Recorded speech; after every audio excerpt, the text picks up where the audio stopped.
નમસ્કાર. ગુજરાતમાં ફરી એકવાર પોલીસની ખાકી પર કલંક લાગ્યું છે. જી હા, અમદાવાદ પોલીસને બદનામ તેમજ શરમસાર કરતો એક વિડીયો સામે આવ્યો છે. વિડીયોમાં અમદાવાદની એક મહિલા રસ્તા પરથી ગાડી લઈને પસાર થઈ રહ્યા હતા ત્યારે રસ્તા પર પોલીસ તે મહિલાને રોકે છે અને ગાડીનું લાયસન્સ માંગે છે.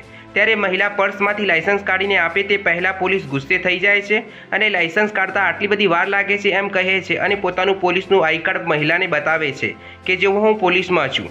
ત્યારે મહિલા દ્વારા તે આઈ કાર્ડ પોલીસને પરત કરતા આઈ કાર્ડ નીચે પડી જાય છે અને પોલીસ વધારે ગુસ્સે થઈ જાય છે અને તે મહિલાનો હાથ ખેંચીને લાફો મારી દે છે. મહિલાના કાનમાંથી લોહી નીકળે છે તેમ છતાં પોલીસ મહિલાને મારવા દંડો ઉગામે છે. ત્યારે બીજા સાથી પોલીસ તેમને રોકે છે. તો આ બાબતે મહિલાએ પાલડી પોલીસ સ્ટેશનમાં ફરિયાદ નોંધાવી છે. પરંતુ હવે સવાલ એ થાય છે કે ગુજરાત પોલીસ કેમ આટલો ખરાબ તેમજ નિર્દયી વર્તન જનતા સાથે કરે છે. ગૃહમંત્રી હર્ષ સંઘવીની પોલીસ જનતા સાથે કેવું વર્તન કરે છે તે હર્ષ સંઘવીને જોવું જોઈએ. ગુજરાત પોલીસનું એક મહિલા સાથે આવું વર્તન અયોગ્ય છે.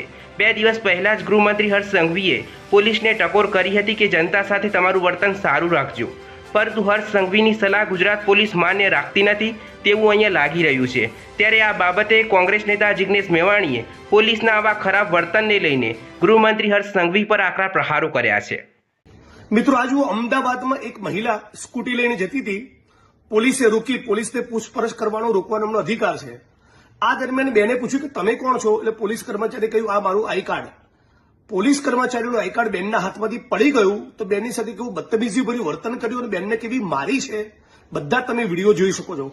આ વિડીયો ગુજરાતના ખૂણે ખૂણે શેર કરો અને રાજ્યના પોલીસ વડા અને હર્ષ સંઘવી આર્ટ ચોપડી પાસે મોકલી આપો, જેથી ખબર પડે કે પોલીસના કેટલાક લાંચિયા અધિકારીઓ, ભ્રષ્ટ અધિકારીઓ અને કેટલાક અધિકારીઓ જેના સત્તાનો ઘમંડ છે એ ગુજરાતના નાગરિકો સાથે કેવી બદતમીજી કરે છે અને કેવું વર્તન કરે છે.